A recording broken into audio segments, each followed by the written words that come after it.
Subalit sa ng karamdamang mabilis na ipakalat na sa pamagitan ng pantatanga sa kapwa, paglulustay ng salapi, at pagsisinungaling ng matatakaw na opisyal. Yang sakit na yan ang papatay sa demokrasya. At ang sino man magsabi na walang paki ang Senado sa usaping ito, isa lang ang masasabi ko, walang gamot sa kakapalan ng mukha mo. Sana naliwanagan tayo sa panlilin lang at kasinungalingan. Subalit sa pagkakataon na ito, nais kong anyayahan, magbigay ng pambugan na pananalita ang aking mga kasamahan sa Senado. Ang senadora natin, Grace po, nagpahiwatig na meron siyang mensahe para sa atin. Unang-una po, magandang umaga sa inyong lahat. Po'y nagpapasalamat sa chairman ng Committee on Electoral Reforms sa pagbukas ng pagdinig na ito. Unang-una, para maliwanagan ng ating mga kababayan ang talagang nangyayari sapagkat marami sa kanila ang naririnig lang yung mga makukulay na salita sa news, pero yung mga tunay na issue ay hindi naman talaga nasusundan. Sa ating mga kababayan, ang Senado po at mga senador ay hindi takot sa pagbabago. Ngunit pagbabago na dapat naaayon sa kabutihan ng ating mga kababayan. At hindi ko lang po ito sinasabi dahil ito po ay talagang ginagawa na ng Senado kung totoo pong ekonomiya nakatutok ang pakay ng mga nagpapapirma. Bakit hindi na lang po nilagay yon sa kanilang petisyon? Bakit ang nakalagay dito ay voting jointly at the call of the Senate President or the Speaker of the House? So bakit hindi na lang nilagay na sa ating mga kababayan, payag ba kayo na baguhin natin ang mga probisyon na nakatutok sa ekonomiya? So malinaw na meron silang ibang pakay dito. Sa ating mga kababayan, bakit po ito delikado at nakakapag-alala? Unang-una, kahit na ano pwedeng isingit dyan. Pwedeng palawigin ang termino ng mga nakaupo, hindi lamang ng Kongreso, kundi pati sa Senado. Okay lang naman kung gusto ninyo yon, pero gawin ninyong malinaw na yun ang gusto ninyo. Pangalawa, pwede ang mga dayuhan magmay-ari ng lupa sa ating bansa. Bagamat sinabi ng ating Pangulo na tutol siya dito, pag nagbotohan na, wala nang control dyan. Ngayon lang, hindi payag ang ating saligang batas na magmay-ari ang dayuhan ng lupa sa ating bansa, pero naghahari-harian na ang ibang mga dayuhan katulad ng mga pogo. Pangatlo, pwede na nilang sabihin na huwag na tayong mag-eleksyon sa mga darating na taon. Paano naman ang karapatan ng ating mga kababayan na pumili ng kanilang mga leaders kung palpak ang mga namamahala? Kaya nga may term limits para mapatunayan mo kung ikaw ba ay talagang kaya ang ginagawa mo at katanggap-tanggap bilang mamuno. So sa ating lahat, dahil sa hirap ng buhay ngayon, ang ating mga kababayan ay napipilitan na lang, sige, kahit 100. Ganon kamura ang buhay ngayon na sa ganoon kaliit na halaga ay napapapirma. Kasalanan ba nila yon? Hindi ba? Ibig sabihin lang nun, marami pa tayong trabahong dapat gawin at hindi nakatutok sa issue na sinasabi nilang napaka-importante itong pinapapirma nila. Hindi ba trabaho, presyo ng bilihin, katatagan ng ating republika ang mas mahalaga? So maraming salamat muli sa ating mga dumalo ngayon upang mas maliwanagan ng ating mga kababayan bakit natin ipinaglalaban ang tamang proseso para sa ating kapakanang lahat. Maraming salamat po. Galing po ito sa cellphone ninyo, January 8. Tama po ba, Mr. Oñate? Oo, tama. And that's in fact you in the picture, that's correct? You confirm that it's you. You confirm that this is you in the picture? Yes. And you also confirm that it's Speaker Romualdez in the picture?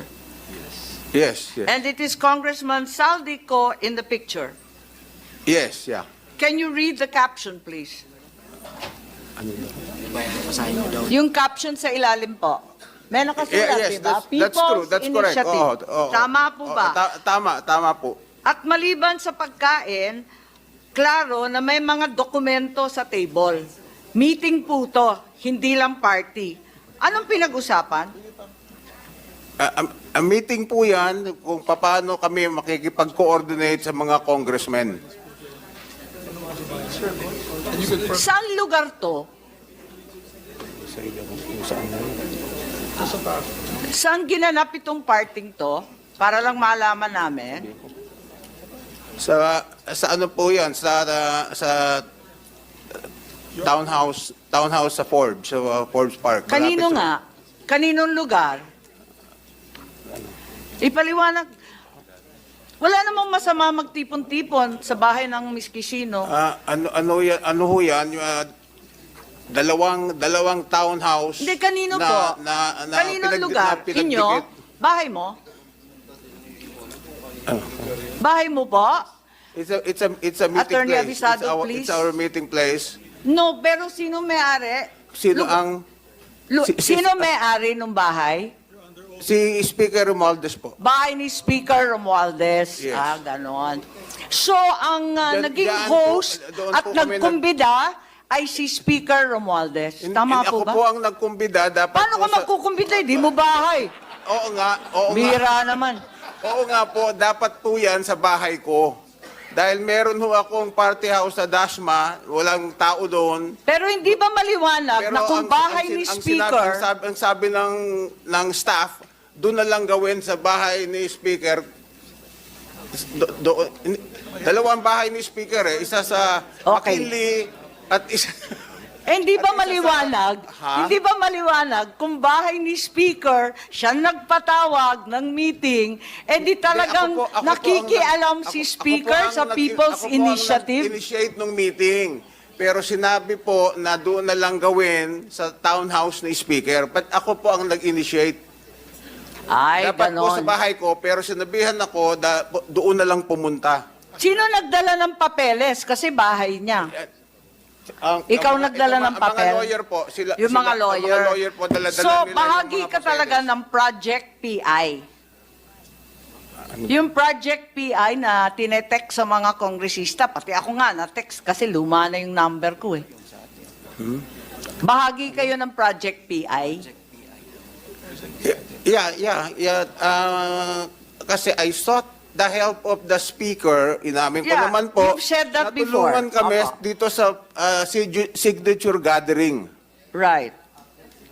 Okay, kilala ninyo itong sina Attorney Redentor Tuason?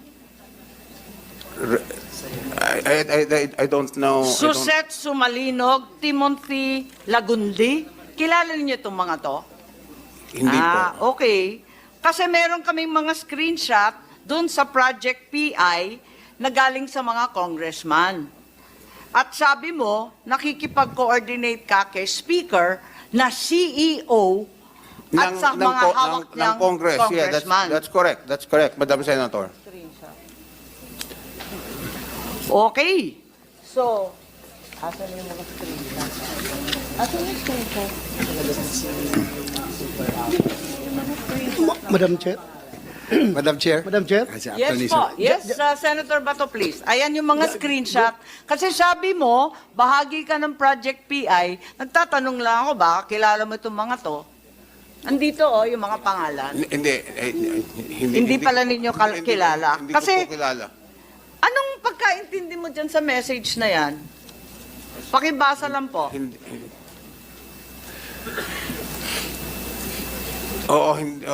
Hindi ko po alam, I don't know all of the details because, Hindi, lahat ng kongresista pinapasubmit, sa National Secretariat Attorney Red Tuason. Ayun. Ayan ang hinihingi nila, yung mga kopya, at saka accomplished signature forms. Kasi sabi ninyo, may kinalaman kayo sa second batch ng signature forms, di po ba? yes. So isasubmit dito sa mga taong hindi ninyo kilala, samantalang kayo ang nagpa-imprenta? Senator Bato, please. Madam Chair, gusto ko lang ipa-confirm kay Mr. Unyate, since sinabi niya kanina na he sought the help of the speaker para makakuha ng perma.